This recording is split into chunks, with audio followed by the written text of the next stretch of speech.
말씀의 제목 기억하십니까? 기억 못하시는 게 당연하죠. 영과 진리로 드리는 예배, 그런 제목으로서 말씀을 드렸습니다. 하나님은 영이시기 때문에 우리는 어떻게 예배를 드려야 된다고요?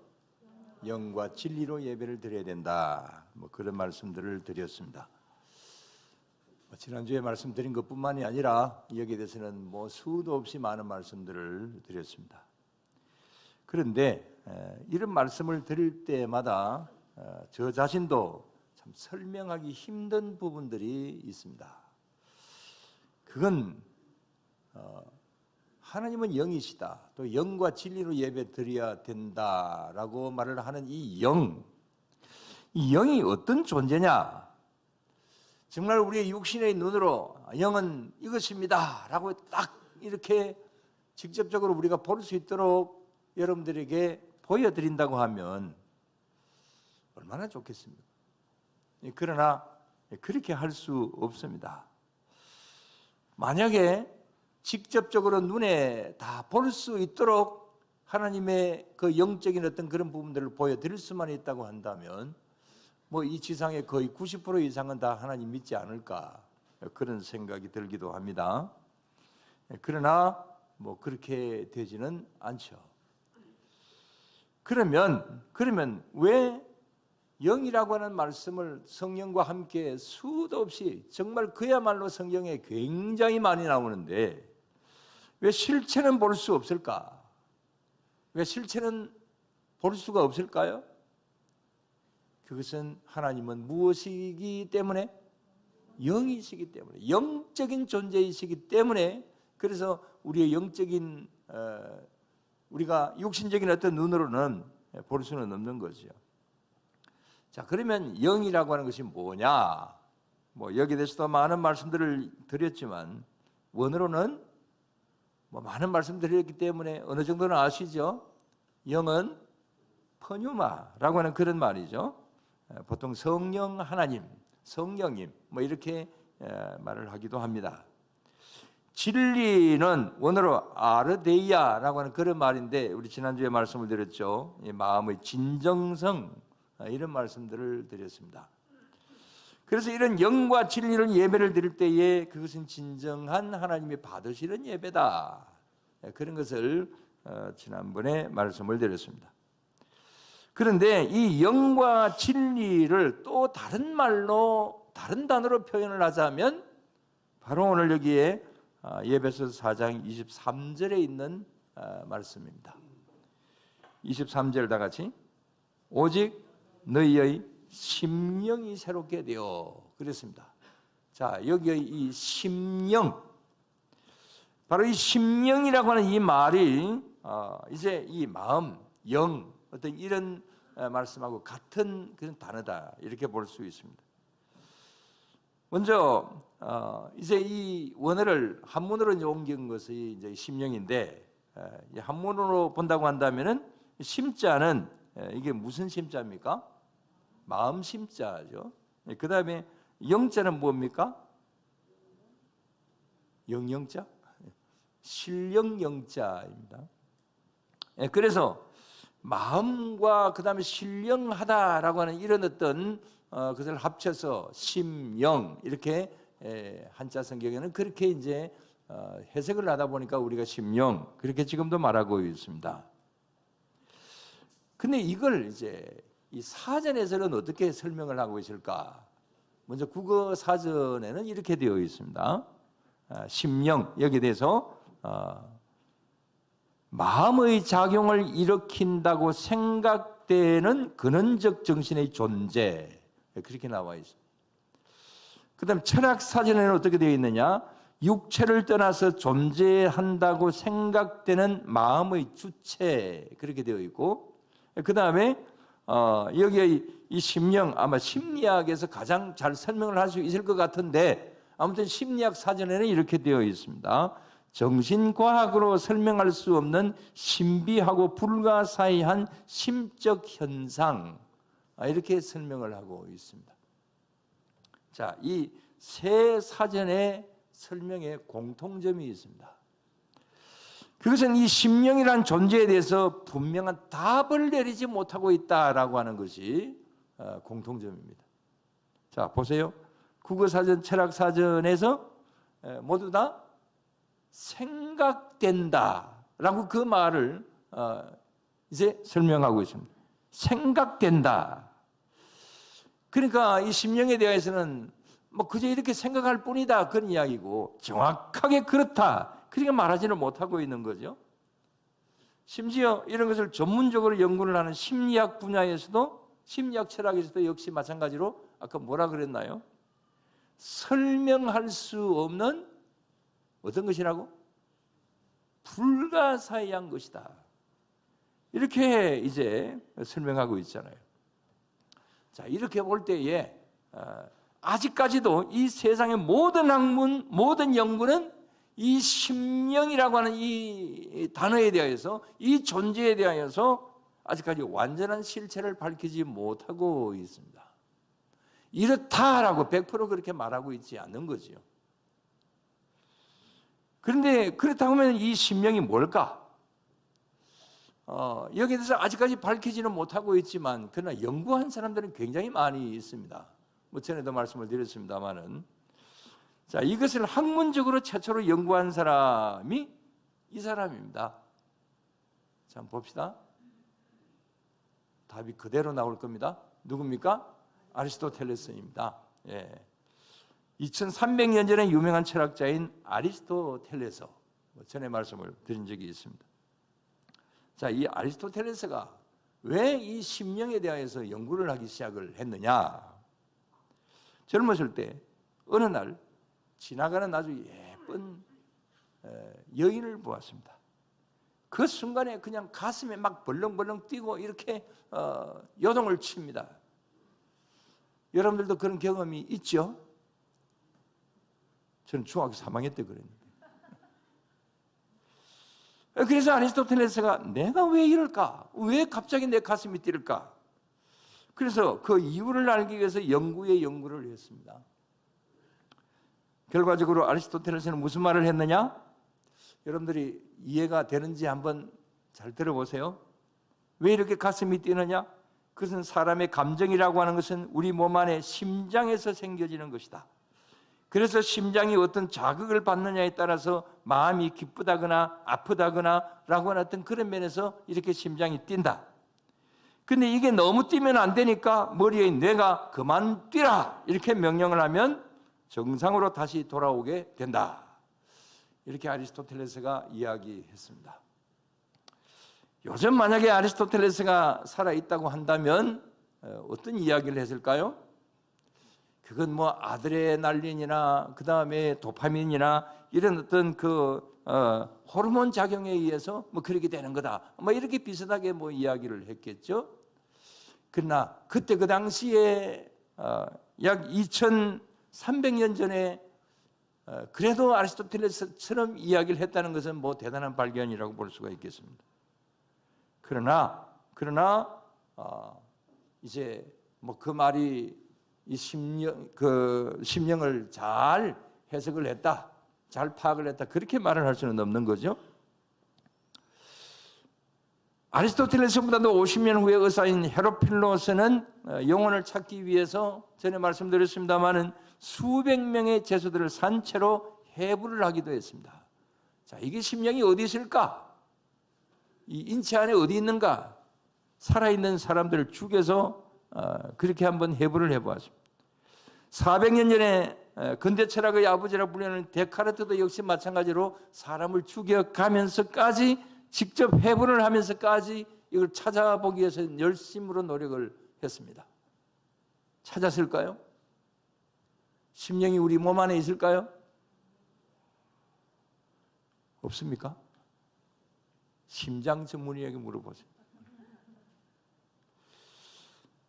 이 외에도 많은 사람들이 이제 이 영혼이 어디에 있을까? 뭐 그렇게 많은 연구들을 했습니다. 1901년에는 미국의 맥두걸이라고 하는 의사가 영혼의 무게는, 전에도 이거 말씀드린 적이 있는데, 영혼의 무게는 몇 그램? 21g이다. 이렇게 발표를 하기도 했습니다. 그 말이 맞을까요? 모르겠습니다. 그러나 영혼의 존재에 대해서는 이런 의학뿐만이 아니라 그 다음에 모든 학문에서 수많은 실험, 수많은 연구 그런 것을 했지만 아직까지 결론은 없습니다. 아까 사전의 정의대로 아까 사전의 국어사전, 그 다음 철학사전에서는 뭐라고 그랬어요? 그렇게 생각된다. 그 다음에 설명할 수 없는 불가 사이의 것, 뭐 그런 정도로만 설명하고 있다고 그랬죠. 그러니까 아직까지는 이 영혼에 대한 정답이 없습니다. 근데 그것은 뭐 그럴 수밖에 없습니다. 왜냐하면 이런 심령, 즉 영혼의 문제는 인간의 머리로서 계산할 수 없는 어떤 존재이기 때문에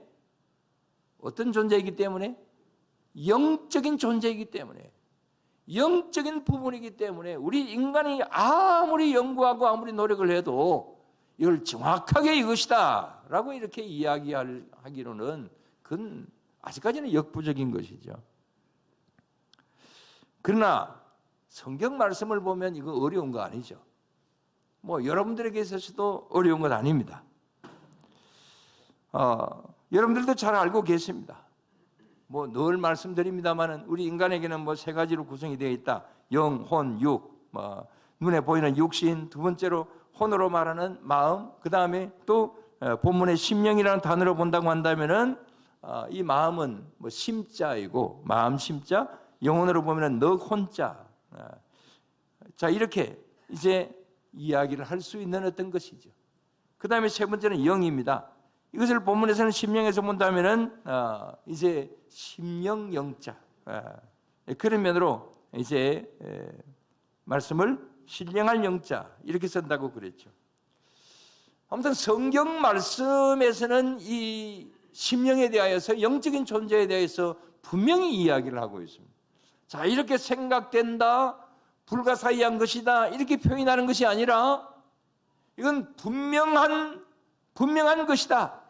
하나님은 영이시다 라고 이렇게 이야기를 했지 영일 것이다 라고 그렇게 가정법을 두고 이야기하고 있지는 않잖아요. 그래서 성경 말씀은 분명히 영적인 존재에 대해서 이야기하고 있다. 여러분 이 사실을 믿으시고 오늘도 여기 말씀 안에 있는 이 심령이라고 하는 이 단어 하나님께서 바울 사도를 통해서 우리들에게 전하여 주시는 이 말씀을 그대로 믿으실 수 있게 되기를 바랍니다. 자, 그런데 오늘 말씀해 보면 이 심령을 어떻게 하라고 했습니까? 자, 23절에 다 같이 오직 너희의 심령이 새롭게 되어 그랬습니다. 자, 이 심령을 계속해서 새롭게 해야 된다. 이렇게 말씀을 하고 있습니다. 그렇다면 왜 새롭게 해야 되는 것일까요? 그건 이 심령이 잘못될 수 있다. 잘못될 수 있기 때문에 새롭게 해라. 그런 말씀이지 않겠습니까? 그래서 오늘 말씀해 보면 이 일을 위해서 이제 이 잘못된 것을 버려라. 또 그 다음에 이런 것을 바로 하기 위해서 이런 것을 해라. 라고 하는 그런 말씀들을 많이 하고 있습니다. 자, 그러면 이 심령을 새롭게 하기 위해서 버려야 될 것이 뭐냐? 22절에 보면은 유혹의 욕심, 썩어져가는 구습을 떠나는 옛사람, 26절에 죄와 분노, 28절에 도둑질, 29절에 더러운 말, 30절에 성령님을 근심하게 하는 일, 31절에 악독과 노함과 분냄과 떠드는 것과 비방하는 것들, 이 모든 것은 다 어떻게 해야 되는 것이라고요? 다 버려야 되는 것이다. 버리고 새롭게 해야 된다. 이런 말씀들을 주시고 있죠. 만약의 경우에 이런 것을 그냥 그대로 우리가 가지고 있다고 한다면 우리의 마음이나 우리의 영적인 자리에 그대로 가지고 있다면 어떻게 될까? 27절 말씀 다 같이 봅시다. 다 같이 마귀에게 틈을 주지 말라. 만약 그대로 두게 된다고 한다면 결과적으로 이 아직까지 청산하지 못한 이런 것들 때문에 그걸 통해서 마귀가 틈을 타고 들어온다. 그런 말씀인 거죠. 이걸 시편 51편 17절에 보면은 상한심령이라고 그랬습니다. 우리 안에 있는 이 잘못된 것들, 조금 전에 22절 이하에 쭉 이야기를 했던 이것들, 그 다음에 또 마귀가 틈을 타서 내 심령 상태가 좋지 못한 그것을 뭐라고 표현을 했느냐? 다윗은 상한심령이다, 그렇게 표현을 하고 있습니다. 시편 51편은 이 다윗이 바세바를 범하고 누구에게 꾸중을 듣습니까? 나단 선지자에게 책망을 듣죠. 그 책망을 듣고 난 다음에 이 다윗이 철저하게 회개를 하죠. 흔히 하는 말로 다윗은 생각할 때에 엄난 마귀가 틈을 타고 나에게 들어왔다, 뭐 이렇게 생각을 하게 된 것이라고 볼 수가 있죠. 그래서 자신이 죄를 지었습니다. 이걸 이제 나단 선지자에게 이야기를 듣고 철저하게 회개를 하면서 자기 자신의 상태를 상한심령이다, 이렇게 표현을 하고 있습니다. 근데 이런 상한심령을 그냥 그대로 두면 안 되잖아요. 그래서 다윗은 이렇게 기도를 합니다. 자, 51편 17절 우리 다 같이 봅시다. 하나님께서 구하시는 제사는 상한심령이라. 하나님이여 상하고 통회하는 마음을 주께서 멸시하지 아니하시리이다. 자, 앞에 있는 하나님께서 구하시는 제사는 상한심령이다. 하나님께서 나에게 원하시는 것이 있다고 한다면 지금 현재 뭐 제사를 드리든지 어떻게 하든지 나에게 원하시는 것은 나의 상한심령, 이 상해버린 이 심령, 이 상태에서 하나님 앞에 간절히 구하는 그것을 하나님 원하신다. 그래서 하나님이요, 지금 현재 자신은 어떤 심령입니까? 상하고 통회하는 마음을 주께서 멸시하지 아니하시리이다. 지금 현재 저는 상한 심령입니다. 굉장히 고통스럽습니다. 그래서 이 시간에 통에 잡아가면서 하나님 앞에 나아갑니다. 그러니 하나님께서 용서해 주시기를 바랍니다. 이것을 다 청산해 주시기를 바랍니다. 이렇게 기도를 하고 있는 것이죠. 정말 이것이 필요하죠. 그래서 이것을 다 씻어내어버리고 다 이것을 다 없애버리고 새로워져야 되는 어떤 그런 것이 다윗에게 필요했고 또 때로는 우리들에게도 필요한 것입니다. 여러분, 이런 비유를 들 때가 있습니다만 쓰레기통에 담긴 쓰레기는 어떻게 해야 됩니까? 당연히 버려야죠. 쓰레기차는 며칠 만에 옵니까? 자, 한 번은 생활 쓰레기, 한 번은 또 일반 쓰레기, 뭐 그렇게 옵니까? 제가 쓰레기를 잘 안 비워가지고 잘 모르겠습니다. 아무튼 간에 쓰레기는 버려야 되는 거지요. 그거 모르는 사람 어디 있습니까? 그대로 놓아두게 되면 어떻게 됩니까? 파리가 덜 끓고 냄새가 나고 뭐 그렇게 될 수밖에 없는 거지요. 그래서 우리는 매일매일 점검하고 버리는 일을 해야 되는 것이죠. 이건 우리의 심령의 상태도 마찬가지다라고 하는 것이죠. 버려야 깨끗해지고 새롭게 되는 것이죠. 그래서 27절에는 이런 일로 인해서 마귀에게 틈을 주지 마라. 마귀에게 틈을 타고 들어올 수 있는 그런 내 마음의 상태나 내 영적인 상태를 그대로 두면 안 된다. 이걸 다 버려버려야 된다. 새롭게 해야 된다. 이렇게 말씀을 하고 있는 것이죠.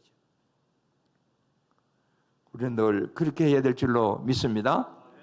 그래야 호시탐탐 노리는 마귀에게 틈을 주지 않게 되는 것이고, 그래서 우리는 이 모든 것에서 이길 수가 있는 것이죠. 그럴 때 결과는 어떻게 될까요? 마태복음 5장 3절에 보면 이런 말씀이 있죠. 잘 아시는 말씀입니다. 다 같이 심령이 가난한 자는 복이 있나니 천국이 그들의 것이며 그랬습니다. 여러분, 심령이 가난하다라고 하는 이 말씀이 뭘까요? 심령이 가난하다. 내 심령의 상태에 아무것도 없다. 예를 들어 더러운 것, 그 다음에 추한 것, 여러 가지 버려야 될 그런 어떤 쓰레기, 이런 것이 없는 상태. 그래서 마음이 깨끗하고 영적인 자리가 깨끗하고 이런 것이 심령이 가난한 것이죠. 그런 사람에게는 무엇이 있다? 복이 있다. 그래서 무엇이 그들의 것입니다? 천국이 그들의 것입니다. 이렇게 이제 말씀하고 있습니다. 자, 이런 면으로 최강군을 소개를 합니다.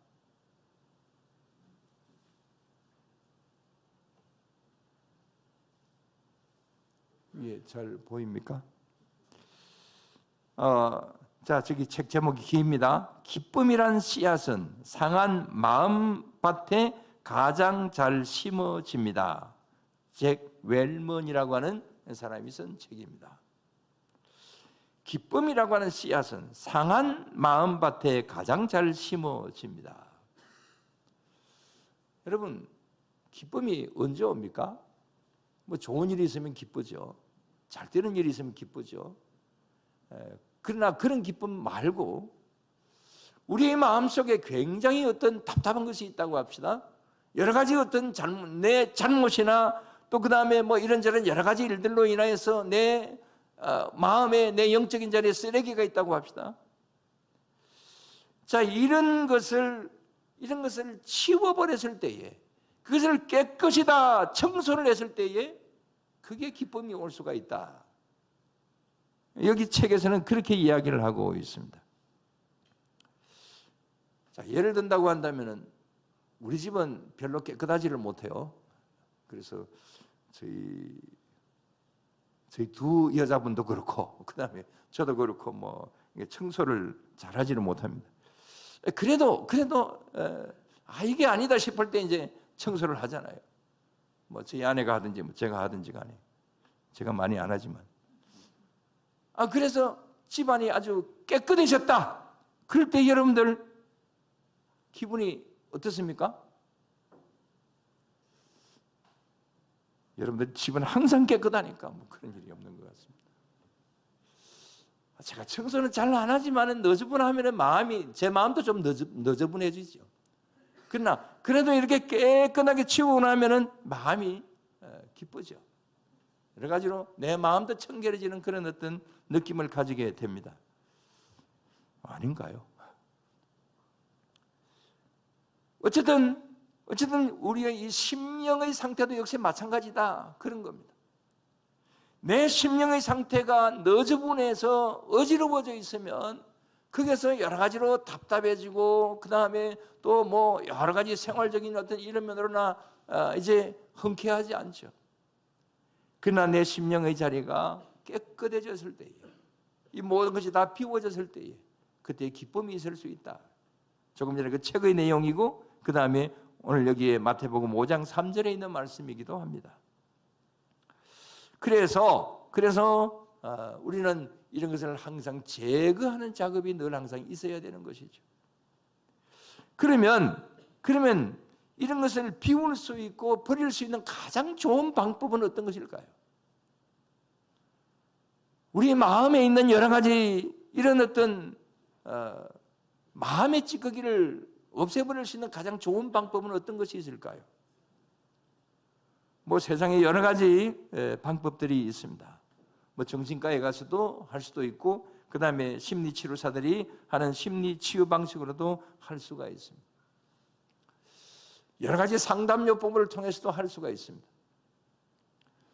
여러분, 목회자들이 신학 말고 신학을 마치고 난 다음에 뭐 석사과정이나 그 다음에 박사과정이나 이런 거 하는 것을 가장 많이 하는 학문이 어떤 것인지 아십니까? 신학을 할 것 같습니까? 그렇습니다. 뭐 신학을 계속 더 공부하는 경우들이 많지만, 그러나 근래에 와가지고 가장 많이 하는 공부를 더 하는 게 뭐냐면은 상담심리입니다. 그래서 상담심리학과의 석사과정이나 박사과정은 굉장히 차고 넘쳐요. 왜 그렇게 상담심리를 많이 할까요? 그것은 교인들이 여러 가지 어려운 일들이 많으니까, 그러니까 교인들을 상담을 어떻게 하면 잘할 수가 있을까? 교인들의 그 마음을 어떻게 하면 잘 이렇게 치유를 할 수 있는 어떤 그런 가운데 있을까? 이러면으로 목회자라면 누구든지 다 관심을 가질 수밖에 없는 거지요. 저도 전공은 하지는 않았지만은 뭐 석사과정이나 박사과정 때에 이제 이 상담 심리에 대해서 뭐 한 두 강좌 정도는 항상 들어가기도 해드렸습니다. 그러나 일반적인 어떤 상담 심리 그런 것을 가지고 내 마음의 이 모든 것을 내 영적인 어떤 이런 부분을 치유할 수 있느냐? 여러 가지 면에서 할 수 있습니다. 좋은 효과를 볼 수가 있습니다. 그러나 항상 남는 것은 한계가 있다라고 하는 거예요. 항상 한계에 부딪히게 됩니다. 뭐 저도 역시 마찬가지로 그런 것을 많이 발견하게 되었습니다. 그러나 이 한계를 뛰어넘을 수 있는 것이 뭐냐? 그것은 성령께서 하실 수 있다. 이것은 분명하게 이 상담 심리를 공부를 하면 할수록 또 이런 면으로 나름대로 연구를 하면 할수록 더욱더 또렷하게 잡을 수 있는 것은 뭐냐면은 인간으로서는 한계가 있다. 세상의 학문으로서는 한계가 있다. 그러나 누구만이 하실 수가 있다? 하나님만이 하실 수 있다. 성령 하나님만이 하실 수 있다. 이것은 아주 또렷이 남는 것입니다. 지금도 아주 당당하게 말씀을 드릴 수 있습니다. 성령께서 하실 수 있습니다. 성령님이 하실 수 있습니다. 그래서 성령님 안에서 기도하고 성령께서 하실 수 있도록 이런 걸 요청하고 또 이런 면으로 성령 하나님 앞에 부탁하는 그런 여러분들이 다 되실 수 있게 되기를 바랍니다. 아무튼 우리의 심령이 더럽혀지지 않도록 그 다음에 새롭게 되도록 마귀에게 틈을 주지 말아야 될 것입니다. 그래서 우리는 항상 심령이 새롭게 되는 그런 가운데서 하나님 앞에 늘 찬송, 감사, 영광을 돌려드릴 수 있는 그런 우리 모두가 다 되어야 될 줄로 믿습니다. 그 다음에 전체적으로 우리 마음과 영이 새롭게 되기 위해서 할 일이 뭐냐?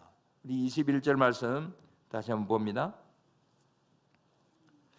21절 진리가 예수 안에 있는 것 같이 진리가 너희가 참으로 그에게서 듣고 또한 그 안에서 가르침을 받았을진대. 그렇습니다. 말씀을 듣고 가르치는 가운데서 우리는 새롭게 될 수가 있습니다. 24절에 보면은 의와 진리의 거룩함으로 지으심을 받은 새 사람을 입으라. 의와 진리와 거룩함으로 우리는 새롭게 될 수가 있습니다. 25절에 보면 이웃과 더불어 참된 것을 말하라 그랬습니다. 28절에 보면 가난한 자에게 구제하고 선한 일을 하라. 29절에 덕을 세우고 은혜를 끼치는 선한 말을 하라. 32절 다 같이 봅니다. 32절 서로 친절하게 하며 불쌍히 여기며 서로 용서하기를 하나님이 그리스도 안에서 너희를 용서하신 것 같이 하라. 자, 간단하게 말씀을 드렸습니다만은 오늘 여기 말씀에 기록된 이 모든 말씀들이 무엇입니까? 이렇게 할 때에 우리의 심령을 새롭게 할 수가 있다. 그런 말씀들인 것이죠. 그런데 이런 일들이 말은 쉬운데 참 실천하기가 어렵습니다. 그러나 그래도 어렵기는 어렵지만은 이렇게 하지 않으면 우리는 계속해서 우리의 심령은 더러워집니다.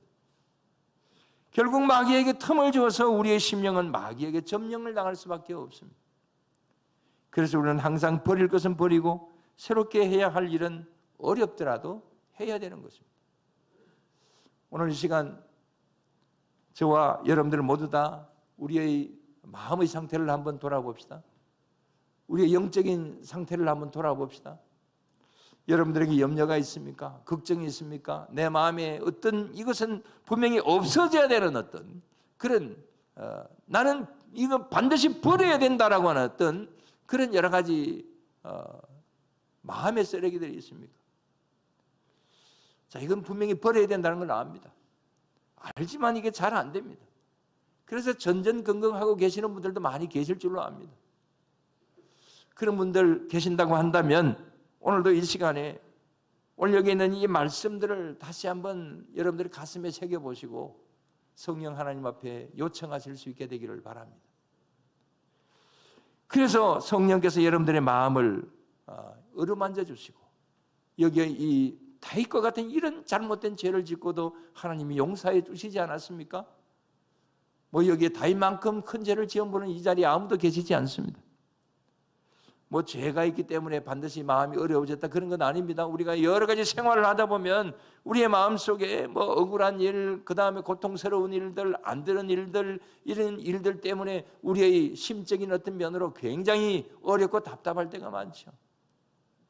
그럴 때에 오늘도 여기에 주시는 이 말씀들을 이제 마음에 새기시고 항상 주님 앞에 이 말씀들을 실천하면서 나아가는 그런 가운데서 성령께 의탁하고 이 모든 것을 해결해 달라고, 청소해 달라고 그렇게 요청하며 나아가야 될 줄로 믿습니다. 마지막으로 저는 항상 새벽기도 마치고 나름대로 이렇게 외칩니다. 제가 의도해서 이렇게 해야지 하고 하는 것은 아닌데 어느 날 갑자기 보니까 항상 이렇게 제가 기도를 마치고 나가더라고요. 한 몇 년 정도 됐는데 그것은 하나님 오늘도 승리하는 하루가 되게 해 주십시오. 이걸 저도 모르게 의식하지 않은데 이렇게 이제 기도를 하고 나가요. 오늘도 승리하는 하루가 되게 해달라. 왜 제가 이런 이제 마지막 기도를 하고 또 나름대로 이렇게 구호를 외치고 그렇게 나갈까요? 저도 역시 마찬가지로 목사지만은 하루를 살아가는 그 모든 삶의 과정 속에서 이런 생각 때문에 내 마음이 무너지고 저런 생각 때문에 또 이런 일들 때문에 저런 일들 때문에 흔들리는 일들이 굉장히 많이 있기 때문에 그렇습니다. 마귀가 틈타 들어오는 어떤 그런 일들이 많이 있기 때문에 그렇습니다. 그래서 순간순간 어떤 일들마다 정말 그 가운데서 하나님, 제가 승리해야 되겠습니다. 하나님께서 도와주심으로 말미암아서 제가 이겨야 되겠습니다. 이렇게 항상 기도하고 저도 모르게 그런 구호를 외치고 나가고 있다고 제가 제 스스로 생각이 됩니다. 여러분, 우리는 조금이라도 방심하면 그 틈을 타고 여지없이 사단은 우리를 공격해 옵니다. 그래서 우리는 언제나 우리 자신들을 돌아보면서 방심하면 안 되는 것이고 항상 성령 안에서 기도하면서 성령께서 우리를 도와주셔서 이김을 달라고 그렇게 우리는 기도하고 승리자가 되어야 될 줄로 믿습니다. 만약에 그렇지 못할 때 어떻게 되느냐? 30절 말씀 보고 마치겠습니다. 자, 다 같이 30절 말씀. 하나님의 성령을 근심하게 하지 말라. 그 안에서 너희가 구원의 날까지 인치심을 받았느니라. 그랬습니다. 여러분, 우리가 계속해서 버려야 될 것을 계속 그대로 가지고 있다고 한다면, 그래서 그 가운데서 전전긍긍하고 있다고 한다면 누가 근심을 하세요? 성령께서 근심하신다 그랬습니다. 그래서 하나님의 성령을 근심하게 하지 말라. 우리는 우리 자신이 살기 위해서라도 또 성령님을 근심하지 않게 하기 위해서라도 우리는 항상 우리 자신들을 더욱더 심령을 청결하게 하고, 그래서 심령이 가난한 자에게 오는 귀한 은혜의 복을 받을 수 있는 그런 우리 모두가 언제나 다 되어야 될 줄로 믿습니다. 기도드리겠습니다. 하나님, 감사합니다.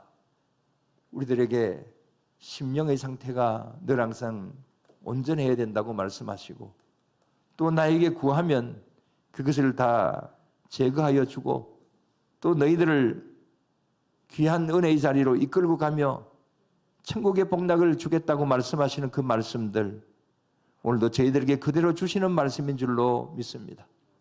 그러나 주님, 저희들은 이 세상을 살아가면서 때로는 답답할 때가 많습니다. 괴로울 때가 많습니다. 왜 그렇게 안 되는 일들이 많은지, 왜 이렇게 막혀지는 일들이 많은지, 왜 이렇게 자꾸만 실수하는지, 실패하는지, 왜 자꾸만 나의 앞에 막히는 일들이 많은지, 주님, 그래서 그 일들 앞에서 우리는 여러 가지 면으로 심령의 상태가 온전지 못할 때가 많이 있습니다. 그러나 주님, 구합니다. 바랍니다. 오늘도 이 시간에 성령 하나님께서는 이 모든 것을 청산하여 주시고 우리를 정결케 하여 주시고 이런 묶인 상태에서 우리를 자유케 하여 주시는 귀한 은혜가 있게 되는 줄로 믿습니다. 그러므로 주님 앞으로 더 한 걸음 나아갈 수 있는 저희들이 되게 하여 주시옵소서. 하나님의 은혜의 장중에 붙들려지게 하여 주시옵소서.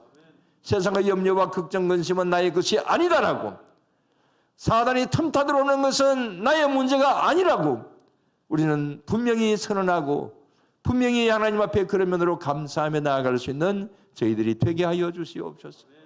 오늘도 내일도 항상 주님을 향하여 나아가는 가운데서 참 자유함을 얻을 수 있는 우리 모두를 삼아 주실 줄로 믿사오며 모든 건 예수님 이름으로 기도드리옵나이다. 아멘. 421장 찬송합니다.